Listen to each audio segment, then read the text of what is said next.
Hello ladies and gentlemen, it's the Historical Gamer, and today I'm going to be taking a look at a new game which just came out on Steam today called Ultimate General Gettysburg. This is the first game released by the creator of the Darth Mod, I believe is what it was called, which was a very popular mod made for the Total War games, and the maker of that has kind of branched out into creating his own video game. It's a real-time strategy game, as one might guess, based on a modder for the Total War series. And it takes a look at the American Civil War in Ultimate General Gettysburg. Now, I will get this out here right away, right up front, before I even jump in and look at anything in the game. I am part of the Scourge of War team, so if you think that, invalidates anything I have to say, or even me playing the game or watching it, feel free to tune out now. I certainly can understand that, and being, someone who is part of that team now after, for a while, just making videos and then also working on the beta team. Not really working, but, doing work, not getting paid or anything. But I'm now, assisting with the Scourge of War team's work on Waterloo. I'm not building the game or anything, but I am a member of the team, so if that does, in your eyes, make what I have to say less reliable, take that into consideration while you're watching this video. You could consider the game's competitors. I would argue there's more than enough room in the real-time strategy department for a couple of small indie games, and that's what we both are. So I'm just playing this because I enjoy the game, and I wanted to share it with you. And, it's not perfect. It's an early access game. It just came out. But if it is something that does look interesting to you, you may want to check it out. It's only $9.99. That's Ultimate Access Gettysburg, and it's on Steam. So, yeah, just came out today. But let's go ahead and let's dive in here and see what we can do. Now, there's a lot of options here, and also supposedly multiplayer may be added at a later point in time, but that's not available. The game initially ships with just one battle. It's kind of the morning scenario on July 1st, 1863, and you can play as either the Union or the Confederacy. Now, it's interesting, they give both sides different kind of specialties or characteristics. That's a little bit different than what most games in this kind of genre usually do. Usually, individual units have their own traits, so if it's a unit that's heavily disciplined, it might, have better discipline. If it's a unit that's well-led, it might be better led. This game, while it does have some of those features built in, also seems to kind of give some perks to different types of units. So, for example, it gives a description of the Union as being more efficient artillery, better trained infantry, and better equipment in their battles, which is certainly true in generalities of the Union troops during the war. Maybe not the discipline part, I'm not sure I buy that, but definitely the better equipment and better artillery equipment and reliability as far as that's concerned. Meanwhile, the Confederates tend to have better morale and be more courageous and able to take heavier casualties without retreating, and are experienced. I don't see how having more experienced troops conflicts with, being better drilled. I'm not sure I see that. But anyway, minor sticking point. And then obviously it's saying Union have worse generals, Confederates have better generals. Another generality. But it's kind of like having perks for both sides. I don't know if that's just a general write-up or if it's something that actually affects them or if it's just kind of giving you a little pointers. Anyway, moving on into the next level where you go ahead and kind of select the AI you're going to play against. There are 9 different variants of the AI, and it gives you a little graph here showing you, the higher up the graph, the more difficulty you have. The further to the right, the more aggressive the AI is going to be. So, for example, on the bottom left here, you could have a cautious AI, which is both not difficult and not aggressive. Meanwhile, if you're going to go all the way on the far right, you could have a determined AI, which will be very high difficulty and extremely aggressive. And then as you work your way toward the left, for example, cunning is very difficult, but it's a very passive AI. On the bottom right, you could have very, very risky AI, which makes aggressive moves but isn't terribly difficult. So it's an interesting kind of graph. It reminds me of all those economist graphs that people build out when they say, not really economists, I guess, political graphs that people say, hey, take this quiz and find out where you rank on this as graph, and it'll tell you what your political affiliation is. It kind of reminds me of those. But anyway, without kind of belaboring the point, there is a lot of variety as far as the difficulty and the style of game you want to play. We're going to play right in the middle. We'll go ahead and play with Balanced. It's an AI that is mobile and aggressive, and it uses its units wisely to attack or defend from the flanks or the center. It becomes a weakness in defense because it prefers mobility over holding secure locations. But I will say this. This flexibility and variety built into the AI is something that's really cool, and obviously it's a little bit early to see totally how it plays out because we've only got one scenario to play at this point. But it reminds me a lot of the Sid Meier's Gettysburg game, where you had a lot of customizability in what you could choose for your AI. So I don't know if they modeled it after that, but if they did, kudos, and if they didn't, kudos. I mean, it's a great idea to have that kind of flexibility built in, and something we don't see a whole lot in a lot of games like this. Usually it's like easy, hard, medium, and you don't really see a whole lot of difference in terms of play style. So I like that. I like that a lot. Also, if my sound does sound a little bit different, it's because I'm using a new microphone today. I'm using a Rode Procaster, so it's going to take a little bit of getting used to it. I may sound like I'm breathing or exhaling or whatnot in the microphone. It's a lot more sensitive to what I used before. In the past, all I used was a Sony wireless headset, and now I'm using a Rode Procaster, which is a broadcast quality microphone. So hopefully I sound better. I've been spending the last 24 hours kind of trying to figure out how to get some electric interference out, and I got some of that taken care of thanks to Belugan Campaign. He does some Twitch streaming at Belugan Campaign and also YouTube. I believe his channel is at Belugan Campaign, YouTube/Belugan Campaign, I believe. You can check his website out at belugancampaign.com. Focuses a lot on naval, modern naval and air combat or operations, and also has been doing some Falcon BMS lately. So if that's something that interests you, check it out. It's some great stuff, and he's a really, really friendly guy, always willing to help. Really helped me kind of figure out some audio interference that I was having there. So a little bit of props to him. Again, this is a new microphone. I should sound better with time. I need to tweak some settings and things like that. But I hope I sound better. It's just probably a little bit of getting used to, breathing away from the microphone because it is so much more sensitive and things like that. As it is, I hope it sounds great. If it doesn't, let me know, because, I'm going to be posting this video up, and I trust it'll sound okay, but, I've had in the past people be like, hey, it sounds like you're yawning here, or things like that. I don't have a mute button on my mixer yet, or the mixer I'm using right now, so there may be some other unintended sounds that get picked up that I'm not used to getting picked up, and that I don't catch. But enough about that. Moving on to the scenario here, we can see the scenario looks like it's arriving at Gettysburg. We are playing, I think I chose the Confederate side, but you can see here before the battle you get a brief overview of the fight. The Unions start off with 2,200 soldiers and 6 guns. They're expecting 9,200 soldiers as reinforcements and 28 guns. The Confederacy starts with 4,100 soldiers and 20 guns. So you can see there nearly more than 3 times more artillery pieces, almost twice as many infantry or soldiers starting out. But their reinforcements are substantially less, so that by the time all the men are on the field, the Union will have an advantage if the Confederates haven't already kicked the butt of the Union troops on the field. So basically, as a Confederate player, you got to be aggressive enough to take advantage of your numerical superiority while it lasts, and then able to rest and reorganize and hold off the Union when they do arrive. At least that's going to be the impression of what I've got from this early briefing. I've only played this twice, and one of the times I didn't get the scenario played through, it actually crashed on me after a couple of minutes. The first time I played it all the way through, but I didn't really know what I was doing, so this is going to be the first time that I'm actually playing where I kind of actually understand what I'm doing. In addition to that, you can see here on the bottom of the screen, you've got an overview of that historical scenario. So it gives you the historical layout of the Battle of Gettysburg at the very start at 9 a.m. on July 1st, 1863. You've got that readout here where it says, General Lee gave the order to avoid any engagements until the Army of Northern Virginia arrives. That's the Confederacy's army. The latest intel shows that only a few light units protect the town of Gettysburg. There's an opportunity here, General. Your mission is to capture all western ridges. You have 2 infantry brigades, 1 artillery battalion, and a unit of skirmishers at your disposal. Soon 2 more brigades will join you with another artillery battalion. Serious resistance is not expected, but act with caution. If you lose Hare Ridge, you will lose your foothold on the area and the battle with it. If you manage to capture other points but lose Hare Ridge, your efforts will be in vain. Hare Ridge must be held at all costs. Good luck, General.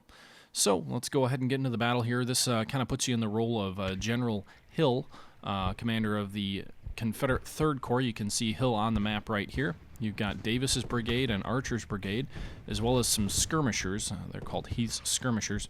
So we did mention that we've got a numerical advantage. That means we need to get our troops moving and moving fast. You can see here when you give orders to units, you actually just click on their little flag, and then you drag them to where you want them to go with the left mouse cursor button. Do be advised that the soldiers will follow the exact route that your cursor follows, so you definitely don't want to just kind of zigzag it all over, because they'll follow it. Yeah, don't do that. I kind of like this aspect in that it reminds me a lot of the historical documentaries and movies and things like that you don't see too much of anymore. You know, things that used to be on the History Channel, Civil War General, those kind of old school arrows is kind of what these look like and remind me of. So that's a neat little feature that I like to see in this game. Reminds me of, I wouldn't say better times, but I would say times where you got a lot more content and stuff like that on the History Channel than maybe you do today. Today it seems to be all about zombies and aliens and pawn shops, and there's nothing wrong with that. I enjoy Pawn Stars myself, but I do miss some of those old documentaries.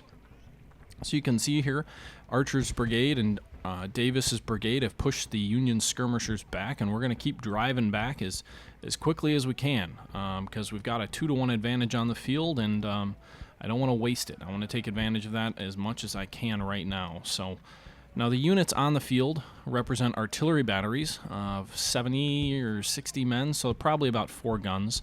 So it looks like there's probably about a 1-to-1 ratio in terms of the artillery pieces that are on the field, and that's kind of neat.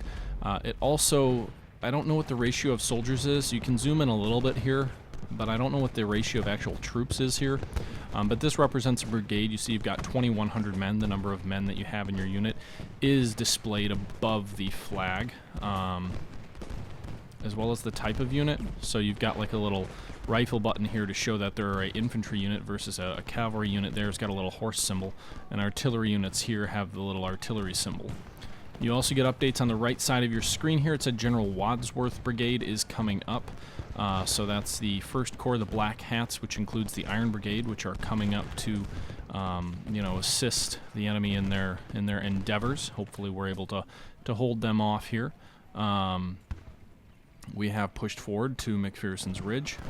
Archer's Brigade appears to be doing okay against Gamble's skirmishers, and Davis's brigade is pushing back the enemy as well. Skirmishers don't hold up too well to a sustained fight. They're designed more for screening your movements and to kind of harass and delay enemy soldiers, whereas infantry units are designed more for stand-up fighting. You can see Cutler's Brigade. We can see it off here in the distance. There is a line of sight feature built into the game, so you can only see what your soldiers actually have the ability to see. And I don't know what Devon's skirmishers are doing, or Devon's vedettes. Looks like the enemy's launching a cavalry charge behind my lines to try and hit that cavalry unit. A little bit ahistorical in that sense, but okay. Meanwhile, Devon's skirmishers, half the regiment appears to be fighting Davis and half doesn't, so they're attacking my flanks, sort of, I guess. My morale is going down here. I'll talk about that in a moment. We'll kind of shift north, I guess.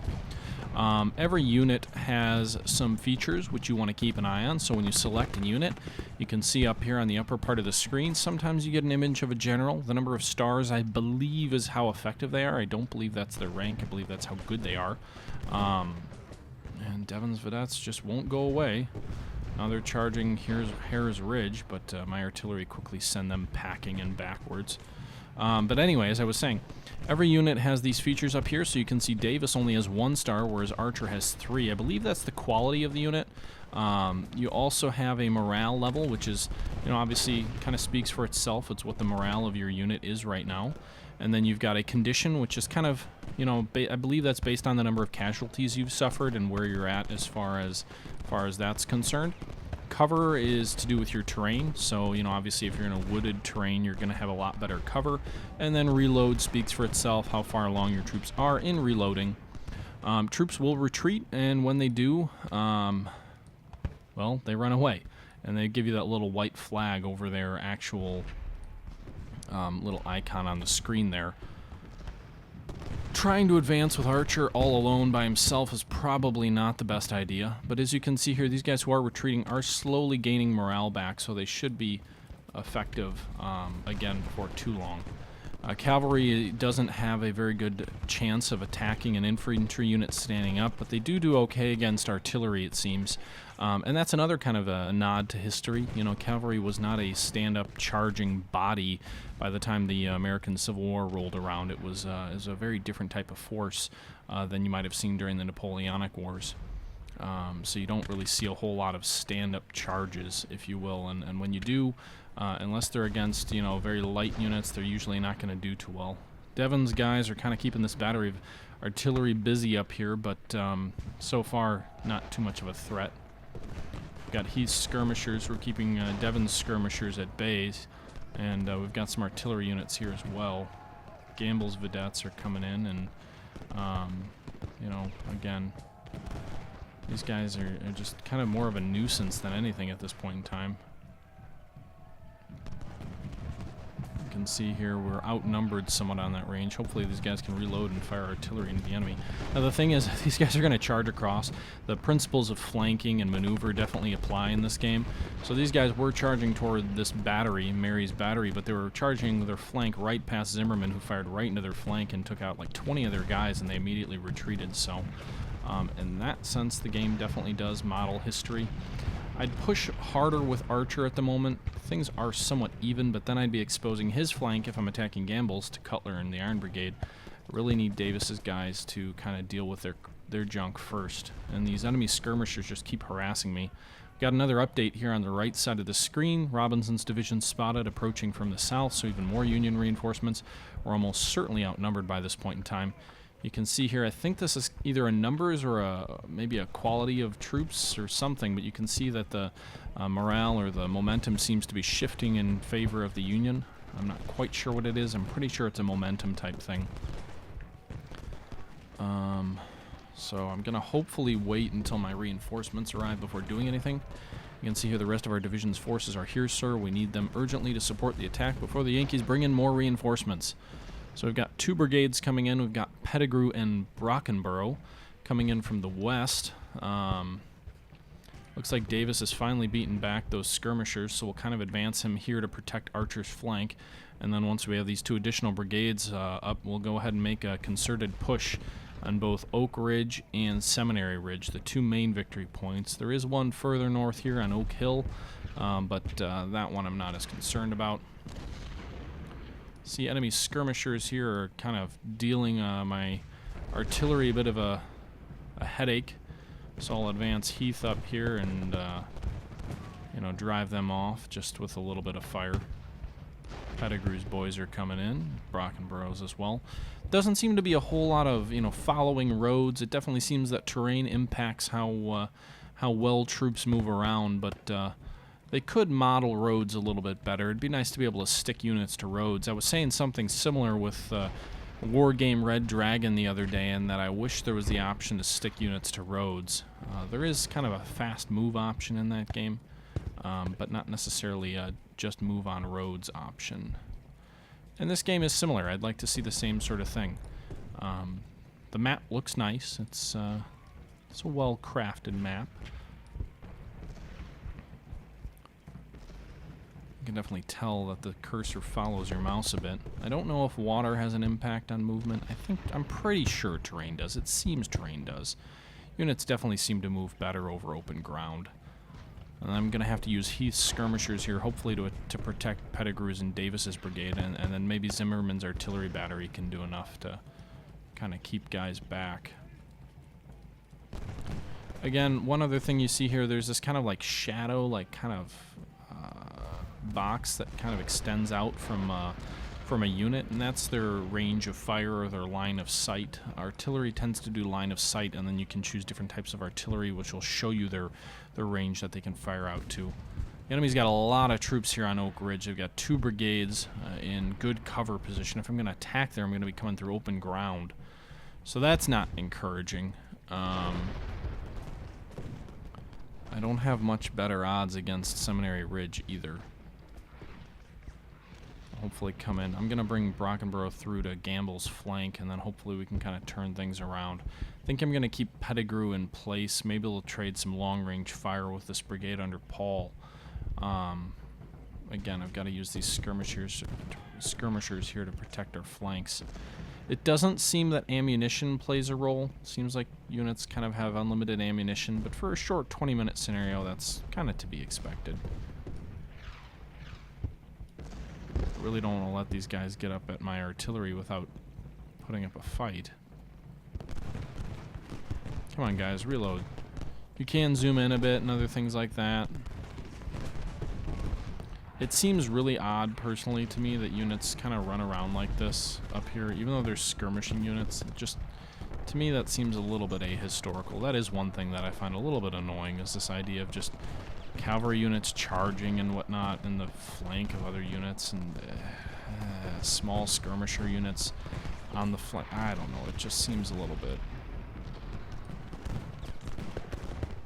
You can also give units the order to run, which I assume wears them out quicker. You can see there they're coming under fire of Paul's brigade, so we'll bring Davis up to support. Baxter's boys are retreating now, so we'll go ahead and switch them back to walk, as they obviously tried to flank and failed. Cutler's guys are coming up. Brockenborough is now in position, so we're just going to kind of go ahead and launch an attack. Bring these artillery units up and put them on McPherson's Ridge. Hopefully they can provide some much-needed fire support. Bring McGraw up too. We'll leave Zimmerman back there as he's kind of holding Hare Ridge all by himself. Hill here is your commander. He's the commander of the 3rd Corps. Tells you how many soldiers he has, total guns, percentage of men he's lost. So he's lost 1,200 men here. Just really annoying how the skirmishers keep coming in and going back out. I mean, skirmishers are designed historically to be annoying and be a nuisance. I'm just not sure I like how it works out. Davis's guys are already in retreat. That's not good. The Iron Brigade really hasn't done much. At this point in time, I think I've probably lost the initiative. I've waited too long to press hard, and I think I'm really just going to lose heavy casualties in the end here. I'm not going to be all that effective. But at least the Iron Brigade's advanced out of the woods a bit. They probably got the high ground on me a bit, but you can see here my troops aren't making much of an impression when they do come into contact with the enemy. Pettigrew's brigade, I think, is probably my best brigade at about 2,500 soldiers. And pretty experienced, a 2-star leader here. But I don't think I'm going to win this one. I don't get that sense. Brockenborough is just getting shredded by the Iron Brigade, just driven back.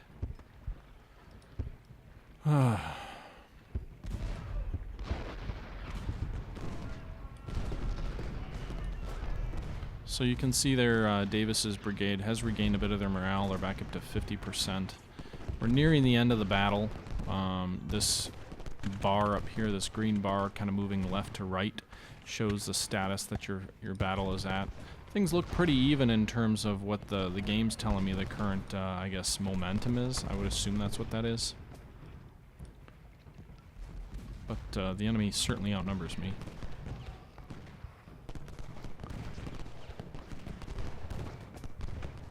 The one thing the game definitely reminds me of, the sound effects here. Oh great, Doubleday's division's approaching from the south, so the enemy's bringing in another division. But the sound effects in this game remind me a lot of the movie The Patriot. That's not meant as a negative, by the way. Just for whatever reason, listening to the artillery and kind of the sound effects that go with the game, again, it just reminds me of The Patriot. You know, those scenes with the bouncing artillery shells, maybe more Napoleonic in terms of the artillery and the units.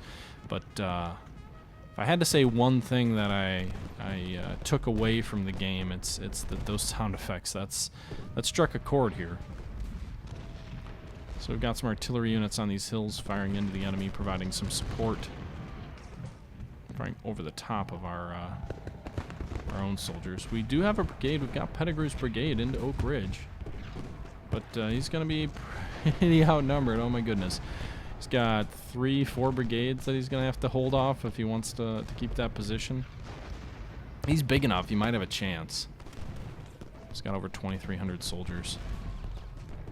But I think Davis is pretty much done. Archer's pretty much done. They're getting thrown back just by skirmishers. My artillery here on McPherson's Ridge is going to have to deal with a rather large enemy infantry regiment or division or whatever coming down their heels here. We're going to have to move Davis up. He's not ready for another fight, but these artillery units are just going to get torn to shreds if we don't do anything. Pettigrew's trying to hold. You can see the victory point is kind of turned to a white color to demonstrate that it's in contention at the moment. You can see that the Union is kind of launching a full-scale attack at this point. And that artillery's high ground is definitely helping. Cutler, in order to get at Davis and these artillery units, has to open up his entire left side. The artillery can fire right into it, left to right, so that their shells can just kind of hit and move along the entire position. Meanwhile, Pettigrew's trying his damnedest to hold his position. You can see here we got a little notice up at the top. The battle should have ended at 12 o'clock. It says battle delayed. I would assume that's because a victory position is in doubt or being contested.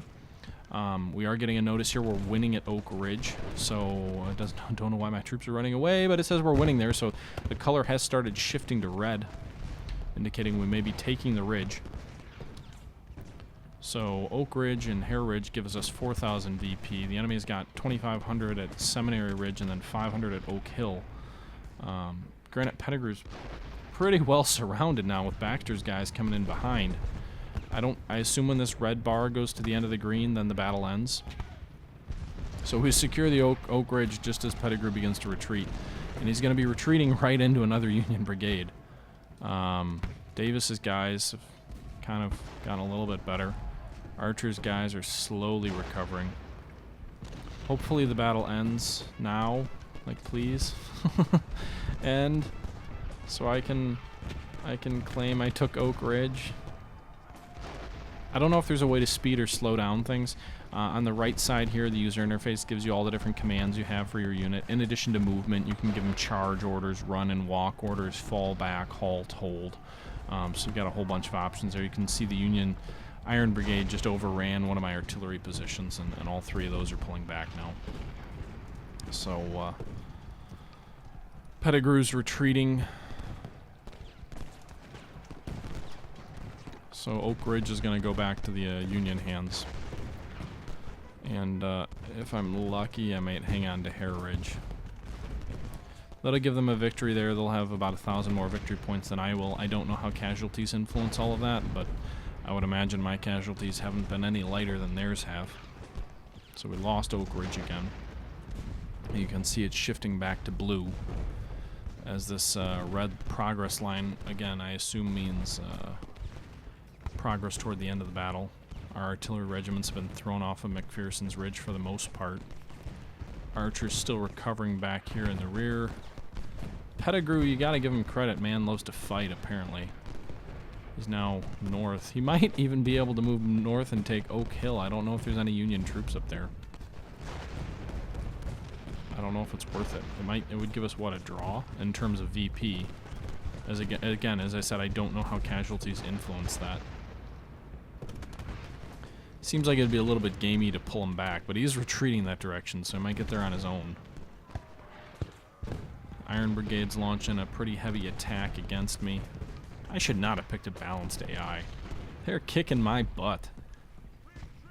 So at least the initial impressions is the AI seems to be competent at the very least, so that's a nice little feather in the cap of Ultimate General Gettysburg. Overall, my impressions are pretty solid game thus far. Again, there's only one scenario. You can play as either the Union or the Confederates at this point in time, but the game's only $9, and it is in early access, so as far as that's concerned, you know, I definitely would like to see a game released with more features upon release, but what we do have here looks pretty well polished, pretty well done, and enjoyable, to say the least. I think adding multiplayer to this would make it 100 times better in terms of long-term replayability. I'm not someone who says you always need to play against a human player. You know, I know there's some of those wargamers out there who say you're not going to get a good game unless you play against a human, and I don't buy into that. I play more AI than I do anything, but I think this kind of quick, simple game, something easy to set up and quick to play and simple to play, really would play well with a multiplayer crowd. I think it could be very, very popular in that sense. I did look; it looked like the early access version of the game is somewhere in like the top 30 or 40 for bestsellers on Steam right now, which is, I would say, that's a pretty good accomplishment for, I don't know, a single developer or however many people are made this game. But definitely a first-time developer without much press or anything like that. Seems like a successful launch here. At one point, just a few moments ago, by the way, you saw it counting down toward the end of the battle before this red line crossed, but then it did delay the battle again. So I'm wondering if maybe when the red line runs out, then the game is definitely over. But then up to that point, there can be other factors which influence whether a battle ends or not. You can see here it's counting down, for minutes, I guess, is what it's counting down, but probably at that accelerated game time. Iron Brigade, at least per history, is losing pretty heavy casualties here. They've advanced and they've been engaging our infantry units, but every time they've been doing that, their flanks have been hammered with artillery. I didn't even notice Brockenborough down here is still putting up a defense and dealing with Cutler's Brigade. I don't know how they're shooting at me from that range. It looks like they're outside the range, but I could be wrong. You can see artillery coming in here. You can zoom in a little bit, not terribly much. You can zoom out a decent amount. You can kind of see what's going on. Pettigrew keeps getting pushed back further and further up Oak Hill. Closer and closer to actually holding the objective. So I guess we'll see what happens there. Here it makes it look like the momentum's swinging in the Confederacy's favor. I'm not sure why. Maybe Pettigrew's giving more than he's getting. I mean, he's got good cover. He's got 61% cover. He's in some heavy woods.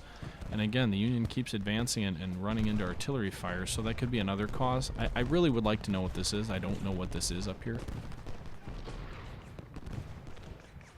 So apparently we're winning at Oak Hill now. We may take that hill.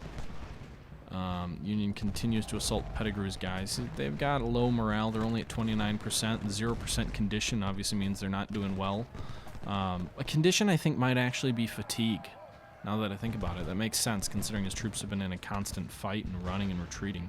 I think that's what that means, because he's only lost like 500 men. So that would make more sense for the condition to be tied to physical condition, in terms of running and all of that. Especially since you've got a run and walk option, or run and halt option. It does look like this battle must be coming to a close very shortly here.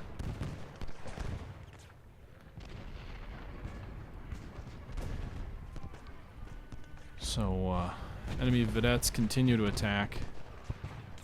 They did drive Zimmerman's battery back finally.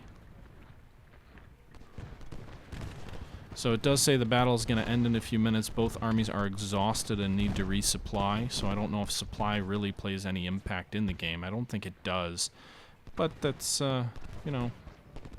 something you can build in there and use as, I don't know, an excuse or, an explanation for a battle that's in the midst of fighting ending. It makes sense, too. I mean, there were some famous drawings of, during the first day's fighting, Union troops out of ammo and some ammo wagons, blazing up, at a gallop, chucking ammo out the back of the wagons under fire, because the fight, obviously it fought from 9 a.m. till the end of the day.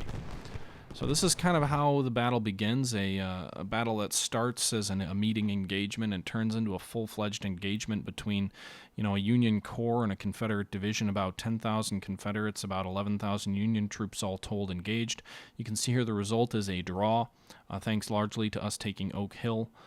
So there is a limit on how long the battle can extend out past its set end time. It looked like in that case it was about an hour and 15 minutes of game time, although not actual play time. The game time is accelerated from real life.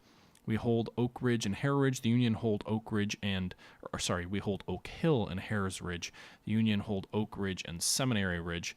We lost slightly more. We lost about 50 more soldiers than the Union did, and I assume losses are another victory point which gets counted As it is, it ends in a draw, so I think that's a good look at the first and only scenario available right now. You can play as the Union side in this as well, so that does add a little bit more to it. Again, the game is called Ultimate General Gettysburg.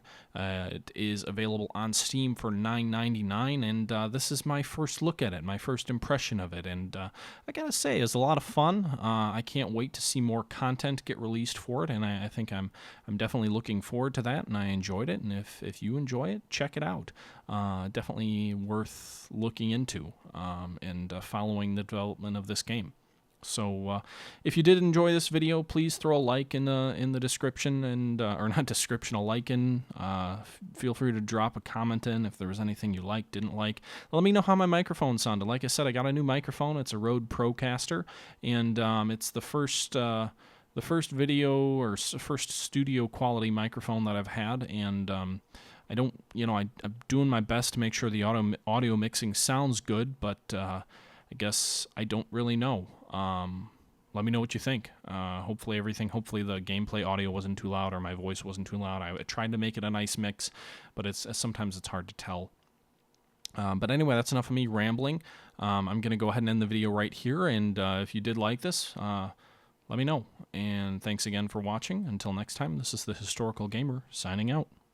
Oh, quick add-on here, guys. I just threw this into the end of the video because I had been talking with someone else who had been playing the game, and I know that you don't have the option of playing again if you play the individual scenarios. There's only, you can only choose the campaign, but it does look like there's more than one battle that you can play, because after that last battle, it basically gave me an option to play another battle, and it gives me another battle. Now, I'm not going to be playing it again, but I did want to throw this here at the end of the video because I didn't want to be giving any incorrect information about there only being one scenario.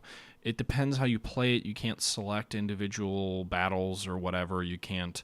It appears to be, based on what I'm seeing, a Confederate-only thing where you can play more than one, but it's kind of built into the campaign, I guess. It's kind of like later in the day, July 1st, and it does look like the game also determines your next scenario based on your previous scenario's results. So in that sense, if you're familiar with Sid Meier's Gettysburg, it's a lot like that, which is really cool, and I'm really looking forward to trying that out. I'm not going to make this video longer than it already is, but just something I wanted to share in case I gave some incorrect information, because I didn't want to do that. So I appreciate you watching and tuning in again, and again, this is the Historical Gamer signing out. Thanks for watching.